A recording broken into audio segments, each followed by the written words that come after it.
So guys WrestleMania is on fire. इसमें तो कोई शक नहीं। शायद ही आज कोई ऐसा होगा जो इस इवेंट के बारे में बात नहीं करना चाहता होगा, लेकिन फिर भी कुछ भी परफेक्ट नहीं होता है ना, इसलिए कुछ प्रॉब्लम्स हैं, कुछ इश्यूज ऐसे हैं जो बढ़ते ही जा रहे हैं रेसलमेनिया की रिगार्डिंग। तो आइए हम आपको लेके चलते हैं एक राइड पर और बताते हैं 5 ऐसे मेजर इश्यूज जिससे रेसलमेनिया का मजा आधा हो सकता है। तो वीडियो को एंड तक पूरा देखना। एंड नाउ आप देख रहे हैं रेसलमैनिक्स एंड सब्सक्राइब करना तो बनता है। सो इशू नंबर 5, भले ही डब्ल्यूडब्ल्यूई ने world title and undisputed title का फेट सील कर दिया हो और हम सब जानते हो कि इन बड़े टाइटल के साथ क्या करना है, एंड कहीं ना कहीं हम उनसे खुश भी हैं, लेकिन इस हाइप में डब्ल्यूडब्ल्यूई ऑलमोस्ट भूल चुकी है कि उनके पास और भी टाइटल्स हैं, जैसे intercontinental title, United state championship और टैग टीम टाइटल्स। इनके बारे में डब्ल्यूडब्ल्यूई सोच ही नहीं रही है। ना कोई फ्यूड स्टार्ट हुई है और ना कोई लॉजिकल सिनेरियो में देखने को मिल रहा है। और ये इश्यूज तब ज्यादा बढ़ जाते हैं जब हम ये जानने को मिलता है कि रेसलमेनिया के लिए अब 30 से भी कम दिन बचे हैं। अब डब्ल्यूडब्ल्यूई पता नहीं इसको कैसे बुक करना चाहेगी। एकदम से अगर ऐसी चीजें बुक कर देगी तो उसे देखने में मजा भी नहीं आ जाएगा। वो तो बस ऐसे ही होगा कि डब्ल्यूडब्ल्यूई ने बस टाइटल ऑन द लाइन रख दी कार्ड को भरने के लिए। देखते हैं डब्ल्यूडब्ल्यूई इस इशू से कैसे बचेगी। इशू नंबर 4, जब से ब्रॉक लेसनर को डब्ल्यूडब्ल्यूई ने रिमूव किया अपने टेलीविजन से, तब से डब्ल्यूडब्ल्यूई ने गंथर के लिए कोई भी हार्ड हिटर ढूंढने की कोशिश ही नहीं करी। ऐसा लग रहा है जैसे उन्होंने उम्मीद ही छोड़ दी। एक तो ऑलरेडी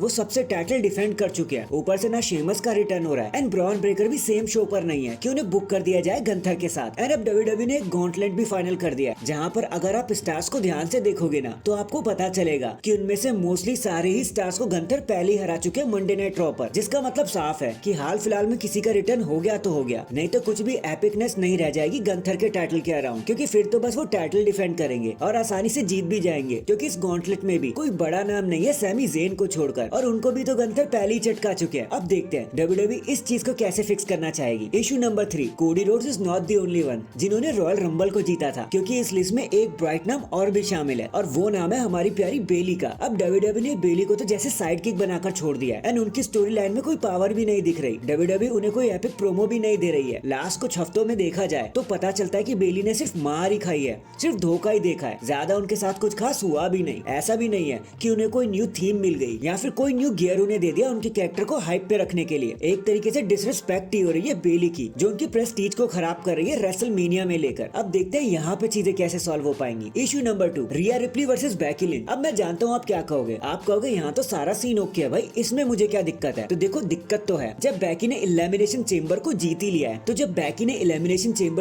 लिया है, तो फालतू में Liv Morgan and Nia Jax को बीच में ऐड क्यों किया जा रहा है। नॉट ओनली इससे कंफ्यूजन क्रिएट हो रही है, बल्कि बेकी एंड बेली को एक परफेक्ट प्रोमो भी नहीं मिल रहा है। और तो और इस मंडे नाइट पर तो रिया रिप्ली थी भी नहीं, and I think this is where the issue actually starts, क्योंकि कोई प्रोग्रेस ही नहीं हो रही है रिया रिप्ली एंड बेकी के बीच में। पता नहीं कहां से Liv Morgan and Nia Jax को ऐड कर दिया। अगर ये कोई नॉर्मल सिनेरियो होता तो कोई दिक्कत नहीं थी, लेकिन जब पहले ही चैलेंजर और चैंपियन हमारे साथ है तो बीच में चीजें क्यों ऐड करनी है, यहाँ पर एक इशू क्रिएट हो जाता है। And now finally issue number 1, और ये इशू खुद रेसलमेनिया के मेन इवेंट को लेकर ही है। डायरेक्ट मैच से तो नहीं है, लेकिन रिलेटेड उससे ही है। देखो बात कुछ ऐसी है, जब से लोगों ने the rock and Roman Reigns के मैच को ठुकरा दिया है, डब्ल्यूडब्ल्यूई ने इमीडिएटली अपने प्लान्स को शिफ्ट करना सही समझा, ताकि द रॉक को कैसे भी करके रेसलमेनिया के लिए बुक किया जा सके। And in order to doing so उन्होंने द रॉक से चैलेंज ही करवा दिया एक टैग टीम मैच के लिए। अब इशू तो वहाँ पर क्रिएट हो जाता है जहाँ पर द रॉक अपना कैच फ्रेज बोल रहे थे। नॉट ओनली रोमन रेंस ने उन्हें बीच में ही रोक दिया, डिसरिस्पेक्ट कर दिया, बल्कि एक्नॉलेज भी करने को कहा। And not only the rock इसे कमजोर लगने लगे, छोटे लगने लगे,